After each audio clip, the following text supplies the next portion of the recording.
बहू, ओ बहू। हाँ माँ जी। अरे बहू, नया साल आने वाला है और अभी जब मैंने फ्रिज खोला तो मैं देख रही हूँ कि उसमें ना फल है और ना ही सब्जियां हैं।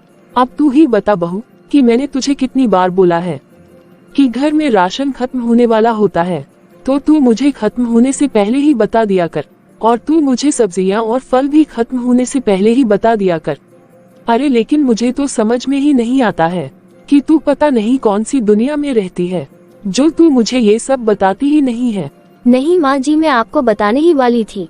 और वैसे भी ना माँ जी, कल आपके बेटे तो घर में ही रहेंगे ना, क्योंकि कल संडे जो है, तो मैं कल उन्हीं को बोल दूंगी कि वो कल को ही सारा सामान ले आएंगे।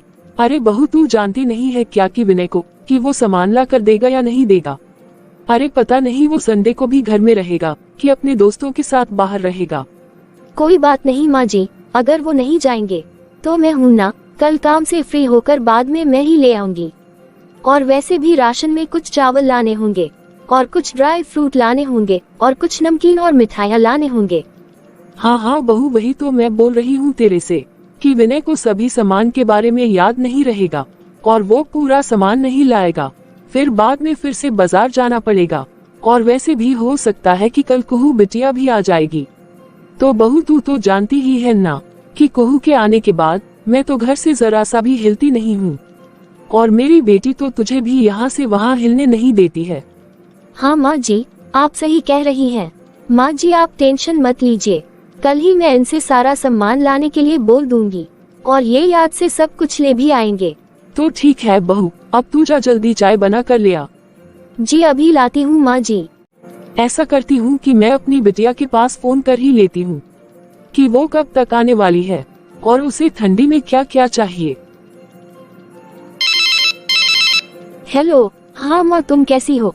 अरे बेटा कुहू, मैं तो ठीक हूँ। तू बता बेटा कि तू कैसी है? मैं अच्छी हूँ माँ, तुम बताओ कि वहाँ सभी लोग कैसे हैं? भाभी, तुम, पापा, भैया सब कैसे हैं? अरे सब अच्छे हैं बेटा। माँ मैं आपको फोन करने ही वाली थी कि तुम बोल रही थी कि जब बच्चों की स्कूल से छुट्टियाँ हो जाएंगी तो वैसे ही मैं वहाँ आ जाऊंगी। हाँ बेटा, तुझे यहाँ आए तो इतना टाइम निकल गया है, तू कब तक यहाँ आएगी?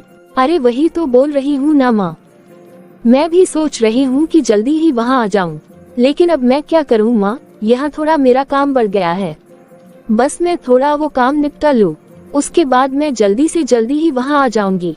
अच्छा ठीक है बेटा, तू जल्दी आने की कोशिश करना। फिर दूसरे दिन सुबह, अरे लगता है कि ये उठ गए हैं, मैं अभी इनसे बोल देती हूँ कि ये बाजार से सारा सामान ले आएंगे। जी सुनिए ना। हाँ बोलो पूनम, जो भी बोलना है जल्दी बोलो, मेरे पास बिल्कुल भी टाइम नहीं है। अरे आप भी ना हमेशा बिजी ही रहते हैं, आपसे जब भी कुछ बोलो तो बस आपके पास तो यही जवाब होता है कि पूनम जल्दी बोलो, जो भी बोलना है, मेरे पास टाइम नहीं है। अरे अब तुम क्या तरह तरह की बातें बोल रही हो, जो भी बोलना है सो जल्दी से बोलो ना। वो घर का कुछ राशन खत्म हो गया है जी, और फल और सब्जियां भी खत्म हो गई हैं, तो आप वापस आते हुए मार्केट से लेते आएंगे ना जरा। बस हो गया तुम्हारा। अरे मैं अपने दोस्तों से मिलने जा रहा हूँ और उधर से मैं तुम्हारे लिए फल सब्जियाँ और वो राशन लेकर के आओ। अरे मुझे संडे को एक दिन ही तो छुट्टी मिलती है और उस दिन भी मैं तुम्हारा ये घर का राशन सब्जियाँ ही धोते रहूँ। अरे मुझे कहाँ छुट्टी मिलती है। आप ऐसा क्यों बोल रहे हैं जी, सिर्फ थोड़ा सा ही काम तो है। आप जहाँ भी जा रहे हैं तो वापस उधर से आएंगे तो लेते हुए आइएगा ना। देखो पूनम, तुम मुझे इस बात के लिए इतना फोर्स मत करो, घर में और भी तो लोग हैं, तुम जाकर उनसे बोलो ना। अरे मैंने अपने दोस्तों से शनिवार को ही बोला था कि संडे को पक्का उससे मिलने में आऊंगा, और अब तुम हो कि मुझे घर के कामों में ही बांध के रख रही हो। मेरे पास बिल्कुल भी टाइम नहीं है, अब तुम लोग खुद ही सोचो कि कैसे क्या करना है। अरे क्या हुआ बेटा, तू क्यों इतना शोर मचा रहा है? माँ अब तुम भी पूनम के जैसे शुरू मत हो जाना, मैं अपने काम से बाहर जा रहा हूँ, मेरे पास इन सब कामों के लिए टाइम नहीं है। देखा ना बहू, देखा ना, अब क्या हमारे पास टाइम है? मैंने तेरे से कल ही बोला था ना कि जा बहू, तू बाजार जाकर सारा सामान लेकर के आ जा, लेकिन तू मेरी एक बात भी नहीं मानी कि नहीं माँ जी मेरा काम है, इनसे मैं बोल दूंगी कि ये बाजार से सारा सामान ला कर दे देंगे। अरे बहू, मैं तो अच्छे से ही जानती थी कि ये कोई भी काम नहीं करने वाला है। अरे बहू, ये तो बचपन से ऐसे ही घर के कामों में ढीला है, ये घर का कोई भी काम नहीं करता है, तो फिर ये अभी क्या करेगा? अब बताओ, मेहमानों के सामने हमारी बेइज्जती ही होगी ना। माँ जी आप टेंशन मत लीजिए, मैं हूँ ना, मैं अभी बाजार जाकर के सब सामान ले आती हूँ। ठीक है बहू, तू जल्दी जा और लेकर आ। फिर थोड़ी देर के बाद, अरे अब ये कौन आ गया? अरे आ रही हूँ भाई, आ रही हूँ। अरे पता नहीं कौन इतनी जोर जोर से बेल बजाए जा रहा है। माँ जी। अरे बहू, ये तुम्हें क्या हो गया? माँ जी मैं जब सामान लेकर के घर आ रही थी ना, तो रास्ते में मेरी स्कूटी फिसल गई थी और मुझे बहुत ही चोट आई है। आय माँ जी, बहुत दर्द हो रहा है, मेरे पूरे पैर छिल गए हैं और मेरे घुटने में भी दर्द हो रहा है। माँ जी मेरे से तो चला भी नहीं जा रहा है, जैसे तैसे किसी तरह तो मैं यहाँ घर तक आई हूँ। वो बगल वाली चाची जी है ना, मुझे उनका बेटा यहाँ तक लेकर के आया है और उसने ही स्कूटी को रिपेयरिंग के लिए भी दे दिया है। अरे बहू, ये 1 जनवरी अभी आई नहीं कि उसके पहले ही तूने अपनी ये क्या दशा बना ली। अब बहू तू जरा मुझे ये बता कि मैं तुझे कितना बोल रही थी कि ध्यान से, तू इतना जल्दबाजी मत कर। इसलिए ही तो मैं तुम्हें बोल रही थी कि आज घर में बहुत ही काम होगा और तू कल ही बाजार जाकर के सब सामान ले आ। लेकिन तू तो मेरी बात मानी ही नहीं, और वैसे भी मेरी बात सुनता ही कौन है? ना ही तू मेरी बात सुनती है और ना ही मेरा बेटा सुनता है। माँ जी मुझे बहुत दर्द हो रहा है। माँ जी आप अपने बेटे के पास फोन करके बोल दीजिए ना कि वो मुझे ले जाकर हॉस्पिटल दिखा देंगे। अरे बहू, तू जानती नहीं है क्या कि तेरा पति कैसा है? अगर मैं उसे फोन करूंगी तो वो उल्टा मुझ पर ही गुस्सा होगा। दिखा, तू मुझे दिखा, तुझे कहाँ कहाँ चोट लगी है? माँ जी मेरे घुटने में चोट लगी है और थोड़ा थोड़ा पैरों में भी छिल बिल गया है। वैसे बहू तुझे कुछ ज्यादा चोट तो नहीं लगी है, ऐसी कुछ हल्का फुल्का लग गई होगी शायद। बहू तू गिरी कैसे थी? माँ जी वो स्कूटी रास्ते की साइड में लुढ़क गई थी। वो तो शुक्र मनाए माँ जी की कोई गाड़ी वाला सामने से नहीं गुजरा, नहीं तो मेरा और भी बुरा हाल हो जाता। माँ जी मुझे लग रहा है ना कि मेरे पैर में चोट के साथ साथ मोच भी आ गई है। माँ जी मेरे पैर में बहुत ही दर्द हो रहा है। अरे बहू, उतना लग नहीं रहा है कि तुझे ज्यादा चोट लगी है। और वैसे भी बहू, तुझे स्कूटी इतनी तेज तेज चलाने की क्या जरूरत थी? अरे तू स्कूटी थोड़ा धीरे चला नहीं सकती थी क्या? पता नहीं तू स्कूटी कैसे चला रही थी। अरे बहू, तेरा ध्यान कहीं और चला गया होगा और स्कूटी तू चला रही होगी कहीं और, तो फिर स्कूटी तो लुढ़केगी ही ना बहू। अब बताओ तो जरा, सर्दियों की टाइम है और ऊपर से तू चोट लगवा कर बैठ गई है। वैसे भी बहू, मुझे नहीं लग रहा है कि तुझे ज्यादा चोट लगी है। वो थोड़ा तू स्कूटी से गिर गई है ना, बस उसी से लग रहा है कि थोड़ा बहुत खरोच लग गई है। माँ जी बहुत तेज दर्द हो रहा है, और वैसे भी माँ जी मैं जब भी स्कूटी चलाती हूँ तो देख करके ही चलाती हूँ।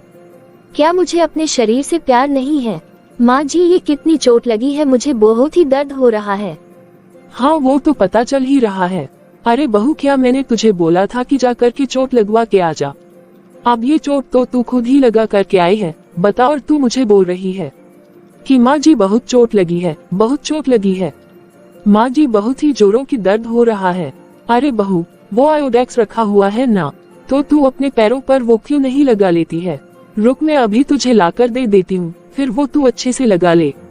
माँ जी यहाँ पर तो छिल भी गया है और आप यहाँ पर आयोडेक्स लगाएंगे तो पता है माँ जी की कितना दर्द होगा। ये छिले हुए पर कोई आयोडेक्स लगाता है क्या?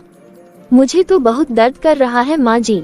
अरे बहू, मैं तुझे बोल रही हूँ ना, चल तू ऐसा कर कि तू मेरे बेटे के पास फोन कर और उसे बोल कि उधर से बाजार की तरफ से आते समय ना वो तेरे लिए कोई पेन किलर ले आएगा। अगर तू पेन किलर खा लेगी ना तो ये सारा दर्द खत्म हो जाएगा। इसके लिए तुझे हॉस्पिटल जाने की कोई जरूरत नहीं है। और वैसे भी बहू देख, शाम हो रही है और चाय का भी टाइम हो रहा है। तुझे तो पता है ना बहू कि ये सर्दियों में तो मेरे से किचन का कोई भी काम नहीं होता है। तुझे पता है ना, अगर मैं ठंड में ना मैं जरा सा भी पानी छूती हूँ ना तो मेरा पूरा शरीर अकड़ जाता है। बल्कि मैं तो सोच रही थी कि तू सारा सामान लेकर के आ जाएगी तो तू अच्छी चाय बना लेगी, तो फिर हम साथ में बैठ कर के कुछ नमकीन खा लेंगे और साथ में चाय पी लेंगे। लेकिन बहू तू तो यहाँ पर कुछ अलग ही कहानी लेकर के आ गई। माँ जी आप ये क्या बोल रहे हैं? मैंने क्या जानबूझ करके अपना एक्सीडेंट किया है जो आप मुझे ऐसे बोल रही हैं? माँ जी मुझे बहुत ही दर्द हो रहा है, आप समझते क्यों नहीं है? आप तो बस काम के पीछे ही पड़े हुए हैं। अरे बहू, मैं काम के पीछे कहाँ पड़ी हुई हूँ? अरे मैं तुझे सिर्फ इतना ही बोल रही हूँ ना कि तुझे अभी एक्सीडेंट करवाने की क्या जरूरत थी। अरे तू अच्छे से घर आ जाती ना। अब बहू तू ही बता जरा कि 1 जनवरी आ रहा है और मेरी बेटी भी आने वाली है, फिर अब तू ही बता ना कि तेरे से इस हाल में कैसे कोई भी काम होगा। अरे तू अच्छे से जानती है ना कि तेरी सास से ठंडी में एक भी काम नहीं होता है, भला अब घर का काम कौन करेगा। माँ जी, एक तो मुझे इतना दर्द हो रहा है और आप है कि आपको अपने काम की ही पड़ी हुई है। माँ जी, मुझे जब ठीक लगेगी ना तो मैं सारा काम कर लूंगी, बस अब तो आप खुश है ना। अरे बहू, मैं तुझे इतना भी कुछ नहीं बोल रही हूँ, जो तू इतना गुस्सा हो रही है तो फिर तू बैठ, मैं अभी चाय बना करके आ रही हूँ। लेकिन हाँ बहू, तू जल्दी से मेरे बेटे से पेन किलर मंगवा करके खा ले, ताकि तू खुद ही रात का खाना बना लेना, क्योंकि तुझे तो पता है ना कि मेरे से इतनी ठंड में एक भी काम नहीं होता है। अब तू ही बता कि अगर अब तू अपना पैर पकड़ कर ही बैठ जाएगी तो फिर घर का सारा काम कौन करेगा। बहू तू पेन किलर मंगवा ले, नहीं तो बोल मैं यहाँ अगल बगल वाले आस पड़ोस से मंगवा दूं क्या। नहीं माँ जी, रहने दीजिए, मैं इन्हीं से बोल देती हूँ। अभी शायद से ये आ ही रहे होंगे, मैं उनसे बोल देती हूँ कि ऐसा ऐसा हुआ है, फिर ये शायद मेडिकल से कोई दवाई लेकर के आ जाएंगे, वो खाऊंगी तो शायद ठीक हो जाए। हाँ बहू, तू जल्दी से दवाई मंगवा करके खा ले, क्योंकि मेरे से ये किचन वाला काम तो बिल्कुल भी नहीं होता है। अब तू ही बता बहू कि जब परसों तेरी नंद यहाँ आ जाएगी तो फिर सब कुछ कैसे होगा। अब वो यहाँ आकर काम करेगी क्या, तो बता अब मेरी बेटी यहाँ अपने मायके में काम करने के लिए आएगी क्या। मुझे तो लगता है कि तू तो सारा समय रेस्ट ही करती रहेगी। बहू तू पेन किलर खा ले और देखना तेरा सब दर्द ठीक हो जाएगा। माँ जी, मुझे यहाँ इतना तेज तेज दर्द हो रहा है और आपको है कि अपनी बेटी और खाने को लेकर के पड़ी हुई है। मैं खाना बना दूंगी और अब काम भी कर दूंगी। माँ जी, आप क्यों टेंशन ले रही हैं? अभी मेरे बहुत दर्द कर रहा है, इसलिए मैं चल भी नहीं पा रही हूँ। नहीं तो आपको अभी चाय में ही बना कर दे देती और नाश्ता भी बना देती। मुझे थोड़ा सा दर्द में आराम मिलने दीजिए, फिर आपको मैं कोई भी काम नहीं करने दूंगी। बहू मैं अभी चाय बना कर लाती हूँ और तू मेरे बेटे से जल्दी फोन करके जो दवाई है वो मंगवा ले और खा करके जल्दी ठीक हो जा। एक तो पहले से ही इतनी सर्दी हो रही है और इस सर्दी में तू ये अपना पैर लेकर के बैठ गई है। हे भगवान, मैं अकेली जान इस ठंडी में क्या क्या करूँ। माँ जी, मुझे कोई शौक थोड़ी ना है कि मैं अपना पैर पकड़ करके बैठी रहूं। अब मुझे थोड़ी ना पता था कि मेरा एक्सीडेंट हो जाएगा। अब ये मैंने जानबूझ कर के थोड़ी ना किया है, भला कोई जानबूझ कर के अपना हाथ पैर काट लेता है क्या। फिर 2 दिन के बाद, ये लीजिए माँ जी आपकी चाय। अरे क्या हुआ बहू, तूने इस तरह से मुंह क्यों बनाया हुआ है? 2 दिन हो गए हैं, क्या अभी तक तेरा ये दर्द खत्म नहीं हुआ है? और वैसे भी तुझे इतनी ज्यादा तो कुछ चोट लगी भी नहीं थी, वैसे भी इतना भी दर्द थोड़ी ना रहता है। बहू तुझे जो भी थोड़े बहुत खरोच लगी थी अब तो वो भी ठीक ही हो रही है ना। अब बस तेरे पैर में सूजन ही तो है, जो कि तू इतनी परेशान है कि तुझे इतना दर्द हो रहा है। माँ जी, पता नहीं कैसे इतना दर्द है अभी तक। अरे बहू, तो क्या तूने पेन किलर नहीं ली? माँ जी, वो आपके बेटे से पेन किलर मंगवा तो ली थी और दवाई तो ले भी रही हूँ, लेकिन पता नहीं इसे क्यों इतना दर्द कर रहा है और बहुत ही अजीब सा पेन रहता है। और अब सुबह उठती हूँ ना, उस समय तो और भी नहीं चला जाता है। अरे बहू, अब सुबह तो ठंड रहती ही है और जब मैं भी सुबह उठती हूँ तो उस समय मेरे भी पैर में दर्द होता है। सुबह सुबह तो मुझसे भी नहीं चला जाता है। ठंड के मौसम में तो सुबह सुबह ऐसे ही होता है, बहू थोड़ा शरीर में ऐठन सी हो जाती है। अरे ये ऐसी कोई बड़ी बात नहीं है। अब बहू तू तो इसे लेकर के बैठ ही गई है और वैसे भी कोई भी दर्द इतने दिन तक थोड़ी ना रहता है। और बहू अभी तू बूढ़ी थोड़ी ना हो गई है, जो एक दिन चोट लग गई और 2-3 महीनों तक इसका दर्द रहेगा। अरे तू तो अभी जवान है, तेरे में जवान खून है। जवान लोगों में इतना दर्द नहीं रहता है, बल्कि जवान लोग तो गिरते पड़ते रहते हैं और तुरंत ही ठीक हो जाते हैं। और तेरा शरीर मेरे शरीर जैसा थोड़ी ना है, और इसमें इतनी क्या दिक्कत है जो 2 दिन से तू ये पैर की चोट के बहाने लेकर के बैठी हुई है। अरे बहू तुझे तो दर्द की परवाह करनी ही नहीं चाहिए। तू जितना दर्द पर ध्यान देगी ना तो ये उतना ही दर्द करता रहेगा। बहू जब मैं तेरी उम्र की थी ना तो ना जाने उस समय मुझे कितनी चोटें लगती थी, तो क्या तब मैं काम छोड़ कर के बैठ जाती थी? अरे तब तो मेरी सास तुरंत ही गुस्सा होने लगती थी कि जितना दर्द को लेकर बैठी रहेगी ना तो ये दर्द उतना ही और परेशान करेगा। इसलिए चाहे दर्द हो या चाहे कुछ भी हो, जो काम है वो तो करना ही है। माँ जी, वो मेरी माँ से भी बात हुई थी ना, तो बोल रही थी कि बेटा ऐसी दर्द को अगर शुरू में ठीक नहीं करवाया जाए ना, तो बाद में यही दर्द बहुत परेशान करता है। तो मेरी माँ बोल रही थी कि वो कुछ लड्डू वगैरह जो होते हैं ना, वो बनाने के लिए बोल रही थी कि तू अपनी सास से बोलना, उन्हें अच्छे से पता है। वो क्या बोलते हैं माँ जी उसे आप? हाँ आप लोग वो सोट है और गोंद क्या बोलते हैं, बस उसके ही लड्डू बोल रही थी माँ कि अपनी सास से बोलना, वो बना देंगी, तो अगर वो मैं खा लूंगी तो थोड़ा आराम मिलेगा। अरे बहू, अब तू इतनी कम उम्र में सोठ और गोंद की लड्डू खाएगी? अरे बहू, क्या तेरी माँ ये नहीं समझती है कि ये लड्डू तो बुढ़ापे में दर्द के लिए होते हैं। बुढ़ापे में जो पैरों में और घुटनों में दर्द हो जाता है ना, जो मेरे होता रहता है, तो इसमें मुझे खाना होता है। और तू क्या बात कर रही है कि तू खाएगी? अरे अभी तो तू जवान औरत है, और क्या तू ये लड्डू बड्डू के चक्कर में पड़ी हुई है? अरे बहू, तू वो पेन किलर खा रही है ना, बस उसी से तेरा दर्द धीरे धीरे ठीक हो जाएगा। और वैसे भी तुझे तो अब एहसास हो रहा है ना कि तेरा थोड़ा दर्द कम हुआ है, तभी तो तू घर के सारे काम कर रही है।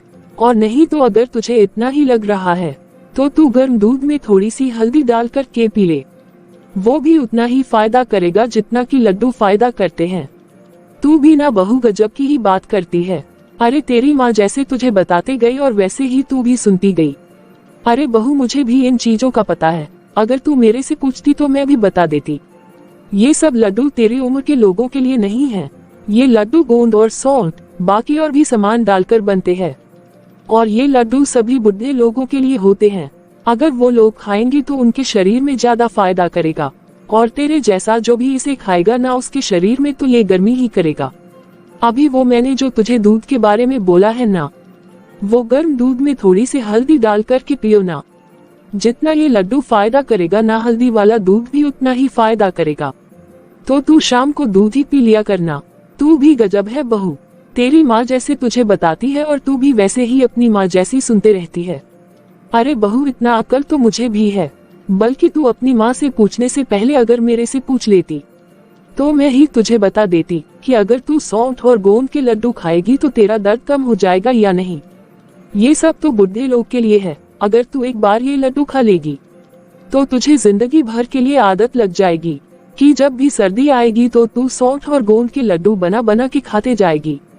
अरे इससे कुछ नहीं होता है बहू। माँ जी, मेरे मायके में तो जब भी किसी को भी ऐसा दर्द होता है या जब भी किसी के चोट लगती है तो सब लोग ये लड्डू ही खाते हैं, और कभी भी किसी को भी कोई प्रॉब्लम नहीं होती है। अरे बहू, ऐसे तू कैसे बोल रही है? भला कैसे किसी को प्रॉब्लम नहीं होती है? अरे तुझे मैं कितनी बार बोलूं कि सौंठ और गोंद के लड्डू तुम लोगों की उम्र के लोगों के लिए नहीं है, बल्कि ये बुढ़े और बुजुर्गों के लिए है।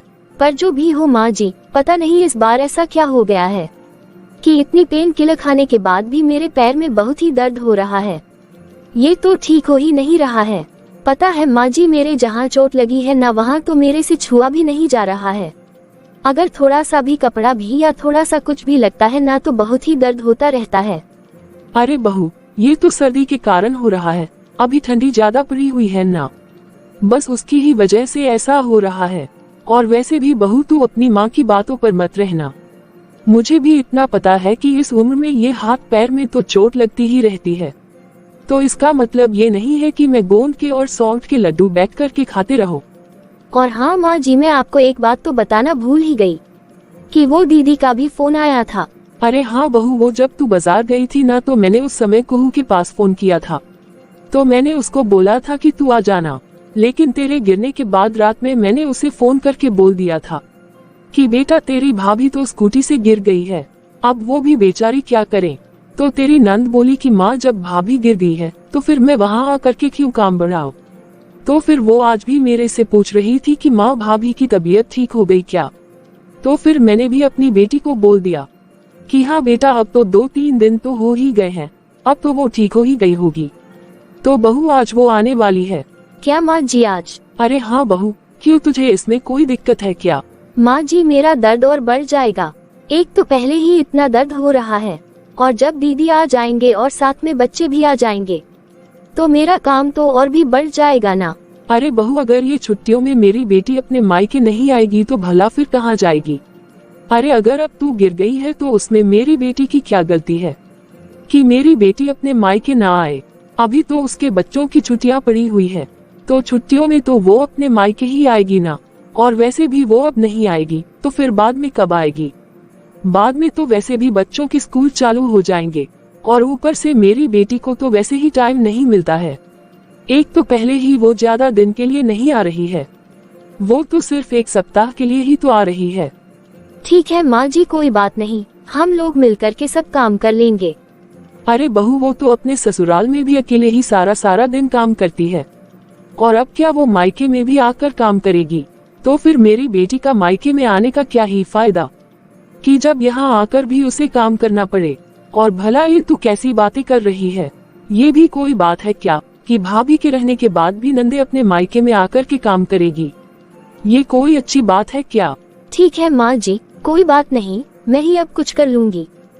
अरे पता नहीं ये गिरी भी है या नहीं, या फिर बहाने ही बना रही है। अरे हल्की सी चोट लगी नहीं कि उसका 10 गुना बड़ा करके बताई जा रही है। उस दिन इसकी माँ ने भी सौंठ के लड्डू के लिए भी बोल दिया कि तू अपनी सास से लड्डू बनवा के खा लेना बेटा, और ये लड्डू के लिए मुझे परेशान करने लग गई।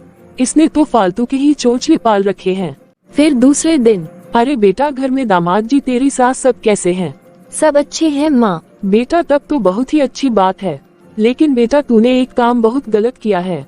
क्यों माँ, क्या हुआ? अरे बेटा, तू साथ में दामाद जी को भी लेकर के क्यों नहीं आई? अरे क्या माँ, वो तो पहले ही अपने काम में बिजी रहते हैं, और ऊपर से बोल रहे थे कि 1 जनवरी आने वाला है, तो मैं अपने घर में ही अच्छे से पार्टी करूँगा। और अगर तुझे अपने मायके जाना है और अपने मायके वालों के साथ अपनी 1 जनवरी मनानी है, तो तुम आराम से और शौक से जाओ। मैं तो अपने परिवार के साथ ही मनाऊंगा।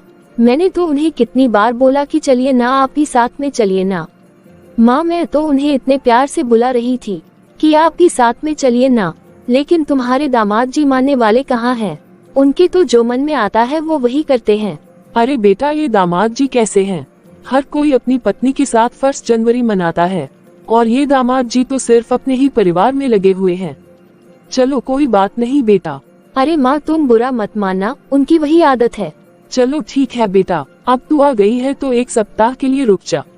यहाँ पर तेरा भी थोड़ा आराम हो जाएगा, और वैसे भी बेटा सर्दियाँ काफी बढ़ गई है। हाँ माँ, सर्दी तो इस समय बढ़ ही जाती है। अब तो ये पूरा जनवरी महीना ऐसे ही रहेगा। अरे बहू, तू अपनी नंद के लिए चाय नाश्ता जल्दी लेकर आना।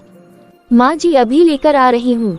अच्छा माँ, ये 1 जनवरी पर तुम लोगों ने घूमने के लिए कहाँ कहाँ प्लान बनाया है? अरे बेटा, अब मुझसे इस बुढ़ापे में कहाँ घूमा जाएगा। अब तुम लोग जानो कहाँ घूमना है और कहाँ क्या करना है। मेरे से तो इस बुढ़ापे में और इतनी सर्दी में कहीं पर भी घूमा नहीं जाएगा बेटा। माँ, तुम भी ना हमेशा इस घुटने के दर्द से ही परेशान रहती हो। अरे माँ, थोड़ा चला फिरा करो, तो फिर तुम्हारे घुटने में भी थोड़ा आराम मिलेगा। तुम हो कि जब सर्दी आती नहीं है कि अपने रूम में ही दुबक कर रह जाती हो। अरे तुम थोड़ा सुबह शाम चला करो ना माँ, थोड़ी सैर किया करो, उससे ही सब ठीक रहेगा। अरे बेटा, तू तो जानती ही है ना कि सर्दी में थोड़ा मेरा दर्द कुछ ज्यादा ही हो जाता है। और बेटा, तुझे तो अच्छे से पता ही है कि ये दर्द तो मेरे से झेला ही नहीं जाता है, इसलिए तो मैं एक ही जगह पर बैठ जाती हूँ। अरे माँ, अगर तुम ऐसा करोगी तो तुम्हारे पैर हाथ तो और भी ज्यादा जाम हो जाएंगे। थोड़ा चला फिरा करो माँ। अरे क्या बेटा, अब तू भी मेरा मजाक उड़ा रही है? अरे तुम्हें क्या हुआ बेटा? माँ, तुम्हें पता नहीं है कि पिछले बार मैं सीढ़ी से गिर गई थी, उस समय जो मेरी कमर में चोट लग गई थी। देखो ना, पता नहीं कैसे अब वो दर्द फिर से होने लगा है। अरे बेटा, तुझे ऐसे कैसे पता नहीं है कि ये जवानी में जो चोट लग जाती है, इन्हीं चोटों का दर्द बुढ़ापे तक रहता है। और देख बेटा, खुद ही देख कि अब तू कितना परेशान हो रही है। अरे अगर उस समय कुछ खा लेती तो ये दर्द हमेशा के लिए खत्म हो जाता। अरे नहीं माँ, ऐसा कुछ भी नहीं है, ये दर्द तो बस कभी कभी हो जाता है, ज्यादा कोई खास बात नहीं है। एक मेरी सास है जो वहाँ मुझे परेशान करते रहती है। बहू, अगर चोट में दर्द हो रहा है तो मैं लड्डू बना देती हूँ, गोंद का लड्डू बना देती हूँ, सौंठ के लड्डू बना देती हूँ। अगर अभी तू खा लेगी तो सारा दर्द ठीक हो जाएगा, लेकिन मैं ही मना कर देती हूँ कि ये अब रहने दीजिए। माँ, अब तुम ही बताओ ना कि मैं कितना खाऊंगी। एक तो मुझे पहले ही इतनी दर्द से परेशानी लगती है, ऊपर से माँ ये गोंद के लड्डू, ये सौंठ के लड्डू, छी, मेरे से तो नहीं खाए जाते ये लड्डू बदो। अरे बेटा, तू ऐसे कैसे बात कर रही है? बेटा इस टाइम का दर्द तो पूरी जिंदगी भर रह जाता है। अगर ये अभी ठीक ना हो तो कभी भी नहीं जाता है। अरे ये कमर की दर्द से तो मैं पहले से ही इतनी परेशान रहती हूँ। अब तू ही बता बेटा, अभी से तेरे भी ये सब दर्द हो रहे हैं तो फिर आगे जाके और क्या होगा। अभी तू जो भी काम करेगी झुककर या बैठकर ही तो करेगी, इससे कमर में ही सीधे इफेक्ट पड़ता है। बताओ तो जरा, अब इस उम्र में तेरे से बैठा नहीं जा रहा है। ये तो बहुत ही गलत बात है ना बेटा। बेटा तूने कभी मुझे बताया ही नहीं कि तू सीढ़ियों से गिर गई थी और अभी तक तेरा दर्द खत्म नहीं हुआ है। अरे बेटा अगर तू मुझे बता देती तो बेटा मैं तेरे लिए पहले से ही वो लड्डू बना करके रखती ना। अरे माँ तुम तो बेकार में ही टेंशन ले रही हो। अरे मेरा ऐसा भी कोई दर्द नहीं है, वो तो बस हल्का फुल्का कभी कभी हो जाता है। और मैंने तुम्हें बोला ना कि तुम इतना परेशान मत हो। अरे बेटा अब मैं तेरी एक भी बात नहीं सुनूंगी। तू यहाँ 1 सप्ताह के लिए रुकेगी ना? हाँ माँ मैं 1 सप्ताह या 10 दिन तो रुकूंगी ही।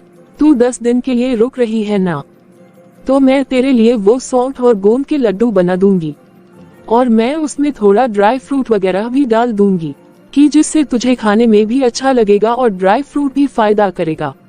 और वो भी मैं गाय के देसी घी में 1 महीने के लिए लड्डू बना करके दूंगी। तू 10 दिन तक यहाँ खा लेना और 20 दिन के अपने ससुराल में खा लेना। फिर देखना बेटा तुझे बहुत ही आराम मिलेगा। और हाँ बेटा साथ में 1 गिलास दूध भी पी लेना और 1 लड्डू खा लेना। देखना कैसे सारी की सारी दर्दें छूमंतर हो जाएंगी। और देख बेटा जब तू नहाने भी जाती है ना, तो इस समय तू सिर्फ गर्म पानी से ही नहाया कर। अगर तू अपने ससुराल में बर्तन धोती भी है ना, तो गर्म पानी से धोया कर। देखना बेटा तू ये थोड़ी थोड़ी बातों पर ध्यान देगी ना, तो फिर तेरा दर्द खुद ही छूमंत्र हो जाएगा। देख बेटा इस टाइम ना तू सौंठ और गोंद के लड्डू खा लेगी ना, तो ये दर्द जिंदगी भर के लिए खत्म हो जाएगा। ये फिर आने वाले समय में कभी भी नहीं आएगा। बेटा तुम तो अभी बच्चे हो, तुझे क्या पता होगा। मैं इतनी उम्र बिता चुकी हूँ, मुझे पता है कि कहाँ क्या खाने से क्या नहीं खाने से क्या क्या दिक्कत होती है। ठीक है माँ, अब जब तुम इतना बोल ही रही हो तो तुम बना देना, मैं खा लूंगी। और वैसे भी माँ मैं जब भी यहाँ आती हूँ तो सिर्फ रेस्ट ही तो करती हूँ, यहाँ आकर थोड़ी ना मैं कुछ काम करती रहती हूँ।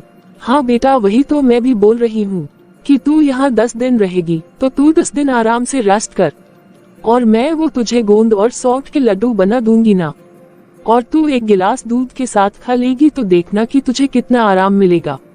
और हाँ बेटा तू अपने पैरों में ना थोड़ा सॉक्स वगैरह पहन करके रखा कर।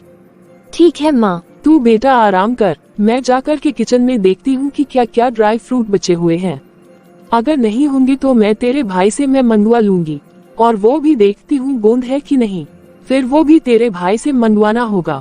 ठीक है माँ। फिर दूसरे दिन। बहू, ओ बहू। हाँ माँ जी। देख मैंने इतने सारे लड्डू बना दिए हैं और शायद से ये 40 लड्डू होंगे, तो तू ऐसा करना कि 10 लड्डू तू मेरे रूम में रख देना और वो जो मैंने तुझे डिब्बा दिया था ना, तो 30 लड्डू तू उस डब्बे में भर के रख दे और वो भी मेरे रूम में ही रख देना। तेरी नंद हर रोज 1-1 लड्डू 1 गिलास दूध के साथ खाएगी ना, तो उसका दर्द वैसे ही ठीक हो जाएगा। ठीक है माँ जी। और हाँ बहू अभी मैं पड़ोस में जा रही हूँ, वो तेरी कमला चाची है ना, उसने मुझे बुलाया था। अरे उसकी बहू की डिलीवरी हुई है ना, तो मैं भी जाकर देख आती हूँ कि तेरी चाची की बहू और बच्चा कैसा है। हाँ ठीक है माँ जी। और बेटा कहूँ तुझे जो भी कुछ जरूरत हो ना, तो तू अपनी भाभी को बोल देना, क्योंकि बेटा तू अब बेड से बिल्कुल भी नहीं उठेगी। और हाँ अगर आने में देर हो गई ना, तो तू अपनी नंद को ना फिर से कुछ फ्रूट काट करके दे देना। ठीक है माँ जी, मैं दे दूंगी। और हाँ बहू मैं एक बात तो बोलना भूल ही गई, कल जो तू इतने सारे मटर लेकर के आ गई है ना, तो मटर तू मेरी बेटी को छिलने के लिए मत बोल देना कि दीदी बैठे बैठे आप छिल दीजिए। और हाँ वो लहसुन भी रखे हुए हैं ना, एक तो तू लहसुन भी बहुत सारा लेकर आई है, तू तो लहसुन का मसाला पूरे सप्ताह का एक ही दिन पीस करके रख देती है, तो तू कहीं मेरी बेटी से साथ बैठ करके छिलने मत लगना। देख बहू वो यहाँ बेचारी आराम करने आए हैं और मेरी बेटी यहाँ 10 दिन तो रहेगी ही, तू उसे ये सब काम करने के लिए मत देना, नहीं तो उसकी और भी तबीयत खराब हो जाएगी। जरा तू मेरी बेटी का थोड़ा ध्यान रखना। ठीक है माँ जी, लेकिन मेरा ये पैर का दर्द तो खत्म हो ही नहीं रहा है। मैं तो इतनी पेन किलर भी खा रही हूँ, जब मैं दवाई खाती हूँ तो थोड़ा आराम मिलता है, और उसके बाद फिर वैसे ही दर्द चालू हो जाता है। अब मैं क्या करूं, इतना सारा काम भी है। ये लीजिए दीदी जी, मैंने ये आपके लिए सूप बनाया है। लीजिए आप अपना सूप पी लीजिए। भाभी अभी मुझे उतनी भूख नहीं लगी है। माँ ने तो मुझे पता नहीं क्या क्या खिला दिया है। भाभी वो होते हैं नागोंद और सौंठ के लड्डू, माँ ने मेरे लिए वो ही बनाए हैं। अभी अभी बस मैंने वो ही खाया है और ऊपर से इतने सारे ड्राई फ्रूट भी खिला दिए हैं और साथ में एक गिलास बड़ा गिलास दूध भी पिला दिया है। और माँ मुझे जबरदस्ती बोल करके गई है कि बेटा वो मिक्स वेजिटेबल्स वाला सूप पी लेना। माँ तो ना पता नहीं मुझे क्या समझ रही है कि अपनी बेटी को खिला खिला के मोटा कर दूं। भाभी मेरा तो जरा सा भी सूप पीने का मन नहीं कर रहा है। प्लीज भाभी आप इसे ले जाए। अरे नहीं नहीं दीदी, ये तो आपको पीना ही पड़ेगा, नहीं तो माँ जी मेरे ऊपर बहुत गुस्सा करेंगे। प्लीज दीदी आप ये सूप पी लीजिए ना। अगर आपका पेट भरा हुआ है ना तो उसके बाद भी आप प्लीज पी लीजिए। ठीक है भाभी, अब जब आप इतना बोल रहे हैं तो मैं सूप पी लूंगी। भाभी आप तो ठीक है ना? हाँ दीदी, वो अभी थोड़ा दर्द में आराम तो मिला है। अभी मैं वो पेन किलर खा रही हूँ ना, शायद उसी से मुझे दर्द में आराम मिलता है और उसके बाद तो फिर से दर्द करने लगता है। दीदी मुझे पता नहीं चल रहा है कि मुझे आखिर ये कैसा दर्द हो गया है और कैसे ठीक होगा। पर कोई बात नहीं, वो माँ जी भी बोलते हैं ये सब दर्द में धीरे धीरे ही आराम मिलता है। क्या भाभी आप पेन किलर खा रहे हैं? हाँ दीदी, वो पेन किलर खा लेने से ही तो मेरा थोड़ा दर्द कम होता है, तभी तो मैं धीरे धीरे घर का सारा काम कर लेती हूँ। अरे भाभी ये आप कैसी बात कर रही हैं? आपको पता नहीं है क्या कि इतने सारे पेन किलर खाना हमारे शरीर के लिए नुकसान ही है। आपको पता नहीं है भाभी कि ये पेन किलर शरीर में कितनी गर्मी करती है। अरे भाभी आपको माँ से बताना चाहिए था ना। दीदी आप रहने दीजिए ना, अब इतना भी क्या है, ये धीरे धीरे ठीक हो जाएगा। आपको भी तो थोड़ा कमर दर्द में आराम मिल रहा है ना? हाँ भाभी मिल तो रहा है, तो फिर वैसे ही दीदी मुझे भी वो दर्द की दवा खाने से ना थोड़ा आराम मिलता है। आप सूप पीजिए ना दीदी, बाकी किचन में अभी बहुत काम रहता है, मैं जा रही हूँ किचन का काम कर लेती हूँ। ये भाभी अपने शरीर को लेकर के इतना लापरवाही कर रही है, ये तो बहुत ही गलत है। शायद ये भाभी ने माँ से कुछ बताया ही नहीं होगा, वरना मेरी माँ तो कभी भी इतनी लापरवाही नहीं करती, बल्कि माँ तो भाभी पर पूरा ध्यान देती। भाभी ये इतने सारे पेन किलर खा रही है, ये भैया को भी नहीं मालूम है क्या? फिर थोड़ी देर के बाद मैं जल्दी जल्दी से चाय बना लेती हूँ। अब तो चाय का भी टाइम हो गया है, माँ जी भी अभी आते ही होंगी। एक तो पहले ही मेरे इतना दर्द हो रहा है और ऊपर से माँ जी भी गुस्सा करेगी। कुहू, ओ कुहू, अरे बेटा तू रूम में क्यों बैठी हुई है? अरे बेटा तू थोड़ा लेट जाओ और रेस्ट कर लेना। और तूने कुछ खाया कि नहीं या फिर ऐसे ही बैठी हुई है? बेटा मैं तेरे लिए कुछ फल ले आऊं क्या? अरे माँ अभी अभी भाभी सूप बनाकर देकर गई है और अभी ही तो मैंने सूप पिया है, अभी मेरा पेट भरा हुआ है, भला अब मैं क्या खाऊं? अरे बेटा तू ऐसे ही भूखे मत बैठी रहना। बेटा अगर तेरा जो भी खाने का मन हो ना तो तू अपनी भाभी से बोल देना, तो तेरी भाभी तुझे बना कर दे देगी। अरे माँ तुम मेरी कितनी चिंता करती हो, तो इसी तरह से थोड़ा भाभी की तरफ भी ध्यान दो ना। अरे बेटा तू वो सब छोड़ ना, बल्कि तू ये बता कि तू 2-3 दिन से लड्डू खा रही है, उससे तेरा कमर का दर्द थोड़ा कम हुआ या नहीं? अरे माँ वो दर्द में तो अभी उतना आराम नहीं है, वो तो हल्का फुल्का कभी कभी दर्द हो ही जाता है। बेटा वही तो मैं तुझे बोल रही थी ना कि जिस समय तू सीढ़ी से गिरी थी ना, तो अगर तू उस पूरा समय में अच्छे से ये लड्डू खा लेती ना तो तुझे आज इतना दर्द होता ही नहीं। देख बेटा मैंने तुझे ये जितने भी लड्डू बनाकर दिए हैं ना, वो सारे लड्डू तू खा लेना। और हाँ जब अगर तू अगली बार यहाँ नहीं आ पाई तो तू अपनी सास से बनाने के लिए बोल देना, तो तेरी सास तुझे अच्छे से लड्डू बना कर दे देगी, फिर तू आराम से खा लेना। और तू ये हर सर्दियों में बनाकर खा लिया कर। बल्कि बेटा तू तो ना लापरवाही पर लापरवाही ही कर रही थी। ये दर्द तो बेटा जिंदगी भर परेशान करता है। माँ मैं जानती हूँ मेरा दर्द तकलीफ सुनते के साथ ही तुम्हें बहुत ही परेशानी होने लगती है, लेकिन माँ तुम एक जगह पर ना बहुत ही लापरवाही कर रही हो। अरे बेटा भला मैं कहाँ लापरवाही करती हूँ बताओ? माँ क्या तुमने भाभी की और कभी भी ध्यान दिया है? अरे तू ही बता बेटा कि मैं इसकी तरफ कहाँ ध्यान नहीं देती हूँ। बेटा इसे तो हर 1-2 दिन पर कभी सर्दी होती रहती है और कभी खांसी होती रहती है। और उसके बाद 2-4 दिन में यूं ही ठीक भी हो जाती है। और वैसे भी बेटा तेरी भाभी तो शरीर से बिल्कुल ही स्वस्थ है। अरे उसे कुछ भी दो वो खा लेती है। अरे तेरी भाभी में ऐसी कोई भी तकलीफ नहीं है। माँ बस यही तो तुम्हारी कमी है कि तुम्हें अपनी बेटी की तकलीफ तो दिख जाती है, लेकिन भाभी की तकलीफ तुम्हें दिखती ही नहीं है। तुम तो अपनी बेटी को अपने हाथ पर रखती हो कि मेरी बेटी को जरा सा जुकाम तक भी ना हो, लेकिन बहू की तरह तो तुम ध्यान ही नहीं देती हो। अरे माँ, भाभी भी तो एक इंसान है ना। पता है माँ कि मैं जब से आई हूँ तब से मैं देख रही हूँ, तब से ये भाभी दिन भर में 3-3, 4-4 बार ये पेन किलर ही खाती रहती है। माँ, अगर भाभी अपने शरीर से स्वस्थ है तो फिर भाभी पेन किलर क्यों खाती है? आप उनकी हालत तो देखो ना माँ। अरे बेटा तो क्या दिक्कत है? मैंने ये तो बोला था कि जब दर्द करता है तो खा ले और उसके बाद काम कर ले। और वैसे भी बेटा ये स्कूटी से ही तो गिरी थी। अरे इसे कहाँ कुछ ज्यादा चोट लगी है? इसे कुछ ज्यादा चोट नहीं लगी है। ये तो बहू को थोड़ा सा कुछ भी होता नहीं है कि 10 गुना बढ़ा करके बोलते रहती है। इसको इस तरह से ही करने की आदत है। बेटा तू इसकी बातों में मत आना। और बेटा इसे पेन किलर खाने के लिए मैंने ही तो बोला था, क्योंकि तू सर्दी देख रही है ना बेटा कि कितनी सर्दी हो रही है। इस सर्दी में मेरे से क्या काम होता है? और जब वो पेन किलर खाएगी तभी तो ना वो काम करेगी बेटा। माँ, तुम्हारी यही तो दिक्कत है। तुम्हें अपनी बेटी का दर्द तो दिखता है, लेकिन अपनी बहू का दर्द नहीं दिखता है। अरे माँ, अगर भाभी स्कूटी से गिरी है तो आपको तो उन्हें ले जाकर के अस्पताल में दिखा लेना चाहिए था कि उन्हें कहाँ क्या चोट लगी है और कहाँ क्या हुआ है। ये पेन किलर खिलाने से क्या होगा माँ? पेन किलर खिलाने से तो शरीर के अंदर के सभी ऑर्गन खराब होने लगते हैं। भला ये बात क्या तुम्हें पता नहीं है? माँ, तुमने तो ये सिद्ध कर दिया सास कभी माँ बन ही नहीं सकती है। अरे माँ, जरा सा ये भी तो सोचो ना कि वो भी इंसान है और उन्हें कितना दर्द हो रहा होगा। बताओ माँ, भाभी के साथ इतना बड़ा एक्सीडेंट हो गया और आप उन्हें पेन किलर खिल कर जबरदस्ती घर के सारे काम करवाए जा रही हो।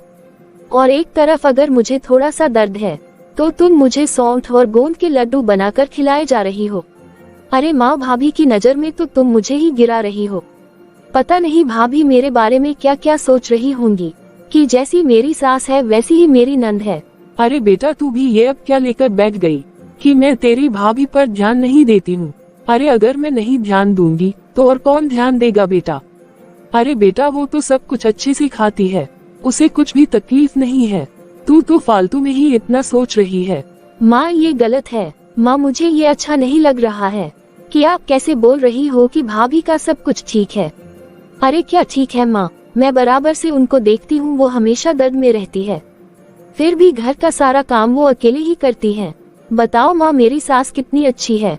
अरे पिछली बार मैं तो हल्का सा ही गिरी थी कि जो मेरी सास मुझे तुरंत ही हॉस्पिटल लेकर के चली गई थी, और वहाँ से आने के बाद मेरी दवा भी चल रही है, और साथ में वो मुझे लड्डू वगैरह बना बना करके भी खिला रही है। अरे माँ, मेरी सास तो मुझे बेड से उतरने तक नहीं दे रही थी। बताओ माँ, तुम्हारे चलते भाभी के साथ ऐसा हाल हो रहा है।